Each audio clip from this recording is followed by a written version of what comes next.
దీనిలో ఐరన్ ఉంటుంది and fibre కూడా ఉంటుంది. డైజెషన్కి చాలా హెల్ప్ అవుతుంది అండ్ డయాబెటిక్ పేషెంట్స్ కూడా చాలా మంచిది. ఈ కూర మంత్లీ వన్స్ తిన్నా కూడా మనకి చాలా మంచిది. Hello everyone, welcome back to my channel. ఇవాళ నేను మా అమ్మతో కలిసి అరటి పువ్వు కూర చేస్తున్నాను. ఇది చాలా హెల్తీగా అండ్ టేస్టీగా ఉంటుంది అండ్ దీంట్లో లాట్ ఆఫ్ ఐరన్ కంటెంట్ ఉంటుంది. సో అట్లీస్ట్ ఇది మంత్లీ ఒకసారి చేసుకున్నా కూడా చాలా బాగుంటుంది. మెయిన్ ఈ అరటి పువ్వుతో ఏంటి అంటే ప్రాసెస్ ఎక్కువ. ఇది మొత్తం ఓపెన్ చేసి ఇవన్నీ క్లీన్ చేసుకోవాలి.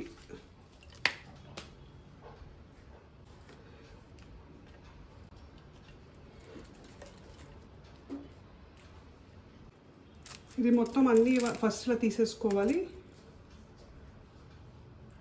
దీని లోపల ఇలా ఒకటి పొడుగ్గా ఒకటి ఉంటుంది, దీన్ని అది తీసేసేయాలి.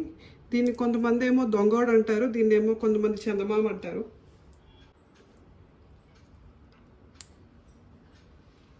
ఇవన్నీ ఒలిచేసుకున్నాక ఇప్పుడు ఇవన్నీ సన్నగా కట్ చేసుకోవాలి. కొంతమంది ఏమో జస్ట్ ఒక గ్రైండ్ కూడా చేసేసుకుంటారు అనమాట. జస్ట్ ఒకసారి 1 పల్స్ ఇచ్చి గ్రైండ్ కూడా చేసుకుంటారు. మేమేమో సన్నగా కట్ చేస్తున్నాం వీటిని.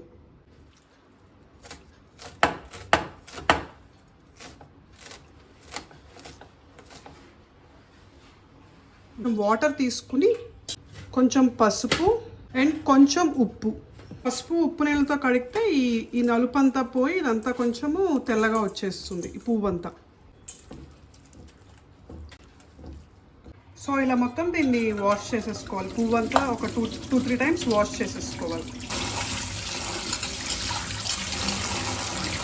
మొత్తం దాంట్లో వాటర్ అంతా పోయే వరకు ఇలా ఒక చిల్లులు ఈ గిన్నెలో వేసేసుకుని మొత్తం వాటర్ అంతా వాష్ చేయాలి. ఎందుకంటే వాటర్ ఉంటే మళ్ళీ మనకి కూర ముద్దగా అయిపోతుంది, పొడి పొడిగా రాదనమాట. ఇప్పుడు ఒక 2 గ్లాసెస్ వాటర్ పోసుకుందాము.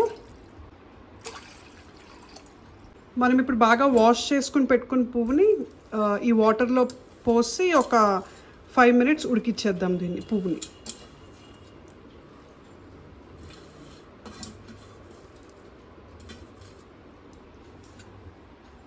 దీనిలో కొంచెం ఒక చిటికెడు పసుపు వేసి దీన్ని బాగా ఉడకపెట్టేసుకుందాం. దీనిలో కొంచెం సాల్ట్ కూడా యాడ్ చేసుకుంటున్నాను. ఇది వాటర్ 2 సార్లు పొంగే వరకు దీన్ని ఉంచుకుంటాను. అయిపోయాక దీన్ని మళ్ళీ తీసేసి వాటర్ తీసేసి పోపులో వేసుకోవాలి కూర. పువ్వు ఉడికే లోపల ఈ లోపల నేను చింతపండు నానపెట్టేసుకుంటాను. సైజ్ అంతా చిన్న నిమ్మకాయ సైజ్ అంతా చింతపండు తీసుకుని దాన్ని నేను నానపెట్టేసుకుంటున్నాను. నేను ఈ వాటర్ అంతా తీసేసి ఒక గిన్నెలో తీసేస్తున్నాను.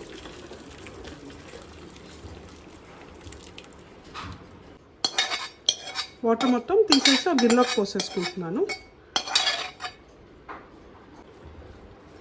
నెక్స్ట్ ఇప్పుడు పోపు వేసుకుని ఈ కూర దాంట్లో వేసేసుకుందాం. స్పూన్స్ ఆయిల్ తీసుకుంటున్నాను కూరలోకి. దీనిలో నేను 1 స్పూన్ మినప్పప్పు, 1 స్పూన్ శనగపప్పు అండ్ కొన్ని వేరుశనగ గుళ్ళు అండ్ కొన్ని ఆవాలు అండ్ 1 ఎండుమిర్చి. ఇది జస్ట్ లైక్ పులిహోర పోపు మనం చేసుకుంటున్నాం. పులిహోర పోపు ఎలా వేసుకుంటామో అదే సేమ్ అవే వేసుకుంటున్నాం పులిహోర పోపు లాగా. ఇవన్నీ బాగా ఫ్రై చేసేసుకుందాం. ఫస్ట్ పోపు అంతా బాగా ఫ్రై చేసుకున్నాక నెక్స్ట్ లాస్ట్లో కొంచెం ఇంగు యాడ్ చేసుకుందాం. ఇంగు కూడా యాడ్ చేసుకుంటున్నాను ఇప్పుడు నేను. అండ్ ఇప్పుడు నేను గ్రీన్ మిర్చి కూడా యాడ్ చేసుకుంటున్నాను అండ్ కొంచెం కరివేపాకు. ఇప్పుడు మనం పోపులో ఒకసారి ఉడకపెట్టుకున్నాం కదా, ఆ పువ్వుతో ఆ పోపులో వేసేసుకొని ఒక 5 మినిట్స్ మూత పెట్టుకుని ఉంచుకుందాం.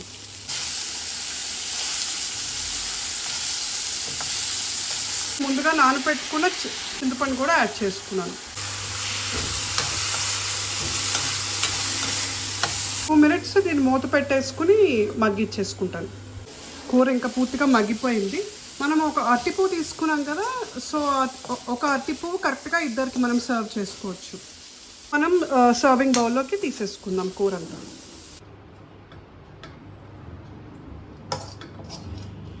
ఇప్పుడు నేను లాస్ట్లో కూర అంతా చల్లారిపోయాక కొంచెం ఆవపొడి యాడ్ చేసుకుంటున్నాను.